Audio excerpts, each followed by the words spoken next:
Olá, turma do primeiro ano, tudo bem com vocês? Vamos aí.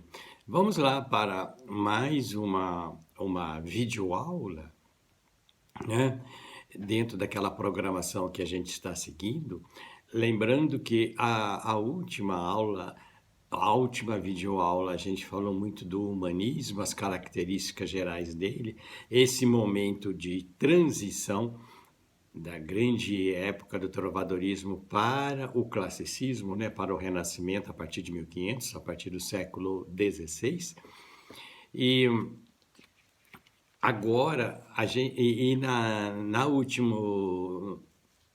no último vídeo, a gente acentuou mais o nascimento do humanismo na Europa em geral, porque a gente citou demais o Dante Alighieri lá, que nasceu em 1200, né, bem lá para trás, o grande Petrarca, Francesco Petrarca e o Giovanni Boccaccio. A gente ficou mais situado nesses três autores italianos, pais do humanismo em geral, né? Portugal vai beber o humanismo desses três autores, sem dúvida. E nós vamos ver hoje mais as manifestações literárias do humanismo em Portugal. O que acontece em Portugal, né, com a nossa língua portuguesa, que é que nos interessa na nossa literatura. Se vocês puderem ir acompanhando na apostila, eu estou na apostila 3, página 8, né, Manifestações Literárias do Humanismo em Portugal. Então, nós vamos ver em primeiro lugar como que vai ser agora no humanismo português a poesia e a prosa. Lembrando que antes do trovadorismo, na poesia nós tínhamos o quê? As cantigas, né? Líricas e satíricas, amor, amigo, de escárnio, maldizer, vamos recordar isso. E na prosa do trovadorismo, a gente falou muito das novelas de cavalaria. Aquelas novelas de cavalaria lá em que entravam aquele misticismo, os cavaleiros medievais, etc. Bom, agora no trovadorismo português, no humanismo português, vamos ver o que acontece na poesia, o que acontece na prosa e a prosa com dois aspectos. Bom, na poesia nós vamos falar um pouquinho da poesia palaciana, certo? Já vou voltar para isso aí. E na prosa nós vamos ver o que? A crônica historiográfica, já vamos explicar o que é isso, não é a crônica estilo literário que a gente estudou esse ano ainda. E o teatro, né? São esses três aspectos, então, que a gente vai analisar, né, nesta videoaula. A poesia palaciana, a crônica historiográfica e o teatro português da época do humanismo, que é um grande achado aí, onde a gente vai acentuar mais, né? Bom, houve então nessa transição aí a decadência daquelas cantigas medievais, do trovadorismo, tudo bem? E vamos cá então nessa poesia palaciana. Como o próprio nome indica, é uma coisa agora diferente. É uma poesia dos palácios, das cortes. A poesia deixa a música, não temos mais o trovador com a sua lira lá, ou com a sua violinha, ou com o seu instrumento musical, cantando. Agora a poesia vai ser declamada, ela vai ser recitada. E o ambiente é um ambiente sofisticado, é um ambiente das cortes, da nobreza. Vai falar então daqueles usos e costumes mais elevados da elite da época, né? Vai sair um pouco daquele popular. A cantiga de amigo, por exemplo, é totalmente popular, né? E a cantiga de amor, embora seja o cavaleiro, ele é mais gente do povo que está se dirigindo a uma dama lá atrás. Agora, essa poesia palaciana, então, é uma linguagem muito rebuscada e muito artificial. A gente tem poucos recursos dessa poesia aí. Agora vamos lá, o que é essa crônica historiográfica, né? Quando a gente viu o gênero literário crônica no começo do ano, a gente falava que tinha lá o romance, o conto, a crônica. A crônica, no gênero literário para nós hoje, é uma descrição de algum acontecimento fortuito, né? Uma coisa do cotidiano, uma leitura leve. A crônica aqui, essa crônica historiográfica, é outra coisa, tá certo? É uma espécie de diário, de anotações dos acontecimentos da época. Tudo bem? E vai haver uma diferença muito grande entre a crônica historiográfica da época do trovadorismo e agora no humanismo, tá bom? Preste atenção no que vem agora. Porque a crônica lá na época, a crônica historiográfica da época lá do trovadorismo, era muito enfeitada, os cronistas não se preocupavam com rigor histórico, em ir atrás do documento. Era baseado em lendas, em fatos orais que ouviam. Como nós estamos lá no trovadorismo na época, né, de intensa religiosidade e teocentrismo, então entrava a vida de santo, entrava milagres e muitas coisas ali inventadas, tá certo? Então, nessa crônica trovadoresca e historiográfica do trovadorismo, você não pode pôr muita fé, porque era uma coisa assim muito falseada. Agora, no humanismo português, nós temos o grande cronista chamado Fernão Lopes, tá certo? Ele foi nomeado para o cronista-geral da corte, como guarda da Torre do Tombo, onde ficavam lá todos esses documentos, e o Fernão Lopes foi nomeado quando? Em 1418, cronista-mor do reino, é o cronista-mor do reino famoso Fernão Lopes, que muda totalmente esse tipo de fazer crônica agora. Ele é mais rígido, ele vai atrás de documentação, ele relata apenas o que é verdadeiro. E o outro grande mérito do Fernão Lopes, que a apostila só vai citar o Fernão Lopes, né, como o grande cronista aí, que ele que marca esse ano de 1418 a nomeação dele como cronista-mor do reino, marca o início do humanismo em Portugal. Então, o humanismo em Portugal começa, olha aí, em 1418, com a nomeação de Fernão Lopes como cronista-mor da Torre do Tombo. Quando vocês viram, nós vimos no último vídeo aula que lá na Itália a coisa começou em 1200, 1300. Portugal está começando agora, tá? O humanismo é uma maneira, né, de delimitar isso aí. Não significa que naquele ano exatamente muda tudo, não é isso.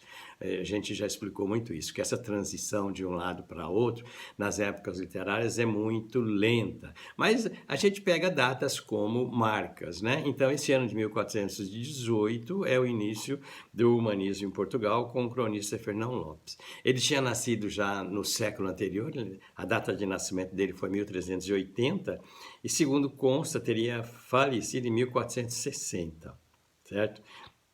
Ele foi nomeado guarda do arquivo da Torre do Tombo. Então, nessa época aí, começamos aí, então, o humanismo português, né? Com o maior rigor historiográfico, realmente, né? Nas crônicas historiográficas do Fernão Lopes, pode-se confiar, quando dos outros anteriores, não. E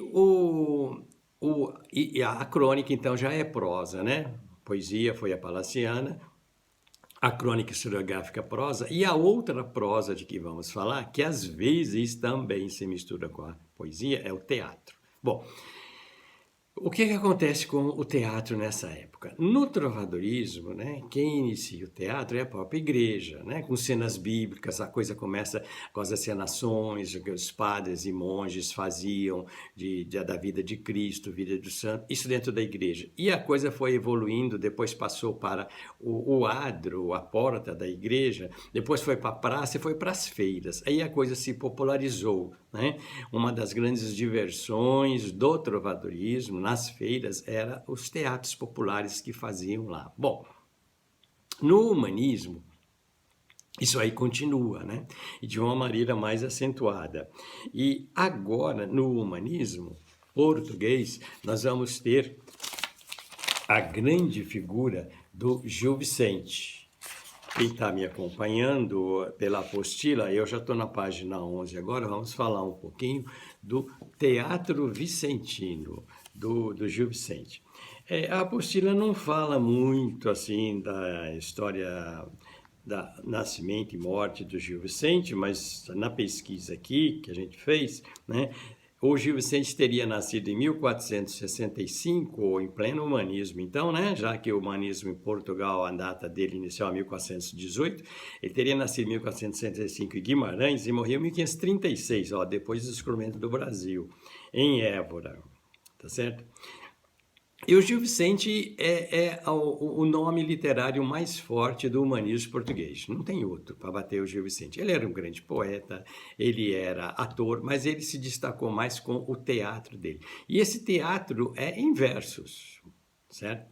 Nós vamos analisar algumas poesias deles, depois na apostila, dentro dessas peças teatrais dele. Ele tem um estilo totalmente diferente, ele é muito clássico, né? Ele é muito, como se fala aí, humanista, ele tem uma visão geral do humano. Tem autores que até falam que existe até aquelas ideias do Platão, a gente viu o adjetivo platônico já, né? O platonismo. Nós vamos ver para frente o platonismo em Camões, mas tem críticos que acham que o platonismo já começa lá também no Gil Vicente, com as grandes peças que ele construiu. Ele é muito contemporâneo do rei Dom Manuel, né? Para o plantão de aula de hoje, daqui a pouco, nós vamos ver o adjetivo manuelino, que foi pedido exatamente por causa disso, por causa dessa época aí, o Dom Manuel I. Porque uma das peças do Gil Vicente, o Alto da Visitação, o Monólogo do Vaqueiro, ele apresentou lá nos aposentos reais, no nascimento de Dom João, do príncipe Dom João, que vai ser Dom João III em Portugal, lá para frente, né? E o Gil Vicente, então, era muito contemporâneo da corte, era muito apoiado pela nobreza da época, mas ele não ficava só na corte, ele fazia um teatro popular também. Ele estava muito no meio do povo. E as peças dele, em geral, fazem uma crítica de toda a sociedade, uma sátira e ironia a toda a sociedade. Ele não perdoava ninguém, né? Pegava desde o Papa, o rei, a nobreza, o clero e o povão.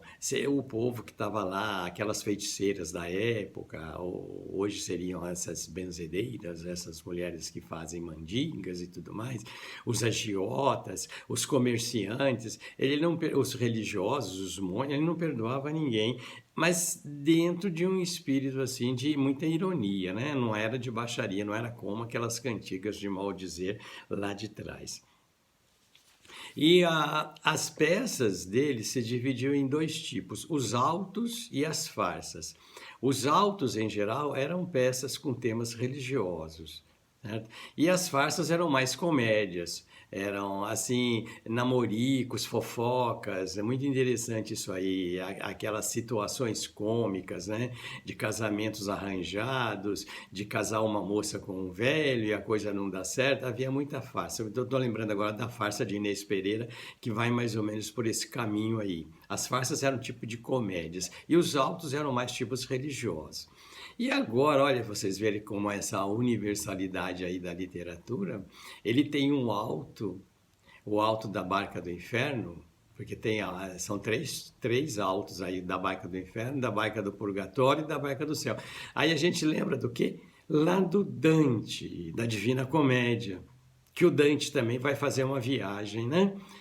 Pelo inferno, pelo purgatório, depois para o céu, à procura, né, da realização existencial de vida atrás da amada dele, a Beatriz. O Gil Vicente também, olha aí, aquela intertextualidade. Não sei se o Gil Vicente conhecia a Divina Comédia do Dante, se havia já publicado, eu não sei, é muito difícil a gente imaginar isso, né? Mas ele tinha essa universalidade também, né? De tratar dos mistérios da existência humana e trabalhar isso, tudo bem? Bom, turma, eu já estou indo para quase 15 minutos, tá bom? Daqui a pouco a gente vai se encontrar no plantão para a gente ver as tarefas do último vídeo, que é o humanismo na Europa em geral. E aí a gente continua esse papo depois no plantão. Por hoje vamos ficando por aqui. Um bom dia para vocês. Eu sei que amanhã não é feriado, continuam as aulas, mas vamos que vamos, tá? Bom fim de semana, bons estudos. Eu volto a insistir na organização, disciplina. Estamos precisando de mais disso agora, porque a gente não sabe como que vai ficar esse ano, quando que a gente volta, né? Vamos torcer para tudo terminar bem, acabar, mas não sei, né? Mas estamos aí, o grupo de literatura primeiro ano continua aberto para dúvidas, sugestões, reclamações, etc. Tá bom? Um bom dia para vocês, abraço saudoso a todos e todas. Tchau.